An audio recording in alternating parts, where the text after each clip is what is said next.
So let's start with a question. How many of you have found yourself in a room filled with a lot of people staring at a PowerPoint presentation and nodding your head at it, but thinking to yourself that is this something I really want to do for the rest of my life? Can I have a show of hands? How many of you have found yourself in a room and thought that, is this something I really want to do? Well, I have quite a few times in the past. And I would always think to myself that, do I really want to keep doing this for the rest of my life? There was this persistent voice. First, it was slow, and then it kept getting louder.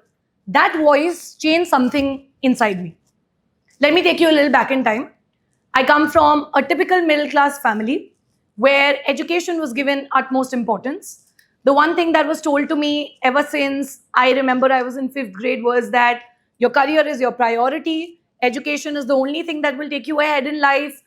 That's how you will be able to lead a good lifestyle, make money, have a good life in general. And in our house, ambition was welcomed, but it was welcomed only when it came with a job security, right? If there was job security, then you can be ambitious. However, life does not always turn out to be the way you plan it to be. When I realized that I had to make a decision in life with respect to what career path to take, what do I want to do in life, my parents obviously expected me to do something around engineering or medical, right? Everybody is given a standard blueprint in most Indian families. Get good grades in 10th, get good grades in 12th, take up engineering or medical, get a good stable job, and your life is set. But that's not how life is. And it doesn't get set after that also. Now, what really happened was I went ahead and I did engineering. But I did not do it the way my parents, relatives, or my family wanted me to do it. They wanted me to take up computer science engineering because coding has scope, right? Everybody knows computer science is the best branch to take. But I hated coding.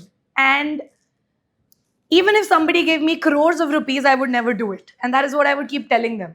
I remember telling this to my parents distinctly that I would rather, do something that I have at least some interest in rather than doing something which I will regret for the rest of my life and I don't like at all and waste 4 years doing it, right? That was the first time I went against my parents' wishes. That was the first time I challenged the societal norm. It was the first time I also felt like probably I was being a rebellion, but not in a bad way.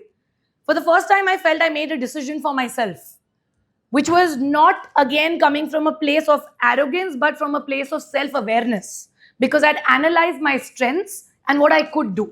So I picked EC engineering. Now you would be thinking that because she picked EC engineering, everything would be great. But that was not the story. There's a plot twist. Cut to 1 year of engineering. I'm doing very well academically, one of the best performing students in my class, understanding the subjects, doing all the lab exams well. But I realize that even though I'm doing academically well, which is what people tell you, getting good grades, I understand the subjects, I didn't see myself being an electronics and communication core chip or firmware engineer in a core niche company. I couldn't see myself there 3 years later. So what do? Coding, I didn't want to do. Core EC stream that I had chosen, I realized I don't like it. My parents started thinking 4 years of the engineering fees have gone in drain. And a lot of times I would feel guilty and literally feel like I've done this big career blunder, right? But what followed was, I asked myself a simple question. You figured out what you don't like, right? Now you have to figure out what you like. That should be a little easier.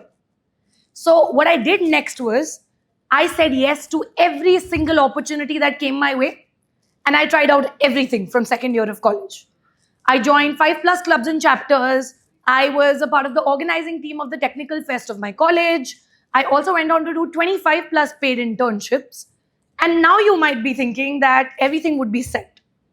But here is where I'd like to tell you one more very, very interesting thing. These 25 internships actually came from a place of a bigger confusion in life. When I decided I don't want to do pure tech coding, nor do I want to do a job in Core EC, the question was, what do I want to do? Everybody was asking. I realized I wanted to do something in management. But being in an engineering college, how do you get exposure to management? Everybody said MBA. MBA, how will I do it right after first year? Family did not have funds to support an MBA. So what do you do? 60 plus rejections from different companies led me to get my first internship with an Abu Dhabi based firm. It was a remote internship, but a paid one. That actually taught me that if you keep at it, it's not that difficult. But what followed was that management is a vast field. There are many things to choose from. What within management now was the next question. So what I did was, why I did 25 internships was to exactly erase this confusion. What within management? I thought, let me do an internship in every single field possible in management and then figure out practically what is it that I can do in real life. So whether it was sales, whether it was marketing, whether it was operations, content writing, consulting, name it, I did all kinds of internships. The end result, I realized that I'm a person who can do a consulting job. Now, how I came to that conclusion, I'd like to share that with you, was I realized consulting is a job wherein you're always on the forefront. It's a client-facing job. So it's a marriage between communication skills, problem solving, and conflict resolution, and you need to be good with people. After those 25 internships and experiences in companies based out of US, UAE, UK, India, I realized that these are the 3-4 strengths that I have. And then I mapped it to the career that I could follow. There came the next hurdle. Being from an engineering college which was known for its placements in the top tech MNCs in the world, there were hardly any management companies that came on campus. 800 plus companies visited my campus, and my friends were sitting in at least 5 to 6 companies on an average every single day. I sat in only 23 companies out of 600 plus companies that came on board that year. Very big risk to take, especially when your job, your risk capacity is not very high and you have to get a job and support your family. Luckily, after a lot of rejections and struggle, I made it into a Big Four consulting firm. The job role that I was offered was that of a technology consultant in their management consulting department, and it was a perfect blend of technical and functional skills, just what I had envisioned. But there was a small catch. The small catch was that the salary package was extremely, extremely low. And when I say extremely, I cannot quote it. I would love to, but it was very low, especially for a city like Bombay, the city of dreams. And I knew it that the life that I'd envisioned for myself could never, ever be met with that salary. Impossible, right? Unless some miracle happened.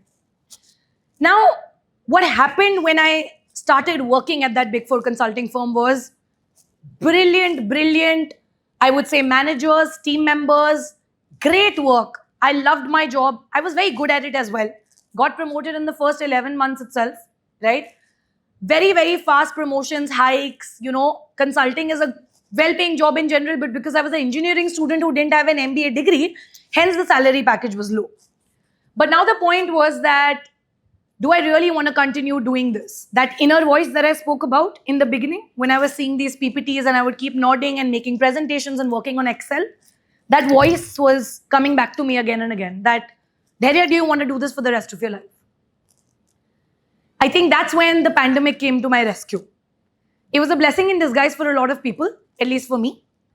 March 2020, the world slowed down, but it changed things for me. I got time to reflect on things for the first time.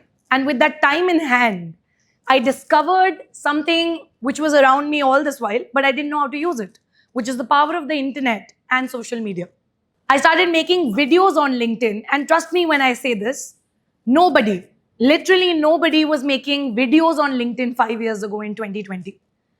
And I think that probably became my unique or unfair advantage. It became my USP. I was at the right place at the right time, sharing the right things. Call it what you want to, luck, timing, God's grace. It's all combined. Suddenly, I realized that so many people, just like all of you in the audience, from tier 1, tier 2, tier 3, tier 4 colleges, felt very clueless and lost. Because during the pandemic, there was a sudden transition everyone had to go through from offline to online. Everything was transforming. Students were struggling with how to crack interviews, how to build a good resume, how to build a good LinkedIn presence, how to build your personal brand. And that is exactly what I was sharing videos about. And that was the challenge. It was a territory that was just untraveled, right? There were there was nobody to go to ask for help, resources, etc. But one thing I realized was that when it came to careers, education, and job related help, LinkedIn was the place where everybody was. And that's exactly where my content lied. And I had to leverage this platform the right way. That actually changed a lot of things. I started getting messages from the placement heads of training and placement cells of the leading colleges in the country. All the leading edtech startups in the country, corporate startups, started calling me and said, Dhairya, why don't you visit our college or our company campus and do a paid session for us? And I was like, will you pay me to actually share my knowledge? Because all this while I'd been doing it absolutely for free. The first 150 talks that I gave were absolutely free of cost. The first 200 students that I mentored on a one-to-one basis were absolutely free of cost, all alongside my full-time job. Only because I was extremely passionate about what I did. I would work beyond the 9 to 5. My Saturdays and Sundays were busier than my Monday to Fridays because there was just this spark or a glint in my eye the moment somebody told me, I want to book a resume building session with you and I need help with my resume. Or I'm stuck with how to land my first paid internship. And my parents would keep asking me, are you mad, Dhairya? Nor are you getting paid, nor are you getting any recognition. Why do you keep doing this with your full-time job? And that's when I was at this very, I would say, blissful yet confusing crossroad in my life, which was, should I continue doing this full-time job, which gives a lot of pride to my parents and in the society and amongst all of our relatives? They feel like, okay, she's settled in life, she has job security, everything is good. Or should I choose to walk away from it and take up content creation and career coaching full-time at a time when both of these were considered as side hobbies and not real careers, right? I thought to myself that probably my voice, my story, and my path could light the way for others who felt lost. A lot of people could have their entire generation's trajectory change because I had seen that. When one member of the family is able to outdo and achieve their career goals and do something they've set out for themselves, it can change the course of their entire family. And that was a purpose way above myself. It was beyond me, myself, and my ambition. And that's when I took the plunge. I resigned and I put down my papers in March 2022. I think at that time also a lot of people around me told me that this is a career suicide. What you're doing is extremely wrong. Why are you leaving a well-paying, stable job? You're going to regret it. And this is not what you should be doing. I realized that after I put down my papers and I resigned, that day I cried. Not because I was sad, but because I was finally listening to myself and I knew that now, going forward, there are only going to be brighter days. I had that optimism inside me, which is extremely important. So I think right from rejecting most of the companies and not sitting in their placements, not listening to my parents and taking up EC engineering, to quitting my job, I learned one very powerful lesson, which is not everybody needs to understand your journey or your path. You just need to believe in it that much and with that conviction that you are ready to make that choice and walk away from what's right, to walk towards what is meant for you. Now let's talk about the current scenario. Fast forward, it's been 5+ years that I've been in this industry, 3 years of quitting my full-time job, 700+ talks that I've delivered, about 300+ brands that I've collaborated with as a LinkedIn creator, which to me is the most amusing part of this journey. Because who would have ever thought that a creator would get paid money to write on LinkedIn and to make videos on LinkedIn? And all of these brands that I would see my favorite content creators and celebrities endorse were reaching out to me and saying, why don't you endorse a brand on LinkedIn? And I was flabbergasted. I was like, are you serious? It was a dream come true. That's when I realized the true potential of monetization on LinkedIn and how it could change my career path and career trajectory. So what followed was, like I mentioned, 300+ brand collaborations, but also a social media following, obviously a lot of things. Today, I host one of the only career podcasts in the country. It's been 5 years of consistently helping working professionals and students, and I've been able to impact over 15,000+ students and working professionals. But none of these numbers matter. I'll tell you what actually matters and what the true reward of being in the profession of education and careers is.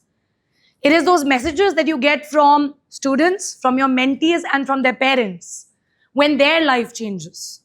I always say this, what a better career path than this, where you can make a difference to somebody else's life, earn money, and also do well in life for yourself. It's the biggest blessing. Because when I read messages from a tier 3 town student saying that there are your tips on the resume and how the format should be have helped me clear the ATS rounds of companies like Google, Amazon, Microsoft, and I finally landed 4 offers and it has changed my life. It gives me goosebumps even while I speak about this today, right? Because I didn't have anybody back in college to guide me. I always had that, I would say, void in me that why don't I have somebody to look up to or a coach or a guide? And probably that's why I'm a career coach today, because I didn't have that in life. I want you all to know one thing, that whenever you will be making a difficult choice and walking away from something, there'll always be this voice inside you telling you that probably it's not the right time enough to walk away from it. But I think only you know your journey and your struggles and what you want in life. So listen to that inner voice. We're all just one decision away from a completely different life, right? One move, one thought, it's one moment of reflection where you tune out the entire outer noise and listen to your inner voice. We keep waiting for the perfect timing. We wait for validation of the society, of our parents, of our friends, etc. We wait until we are ready. But here's the truth. You'll never be ready. And you don't need everybody to understand your journey and your path.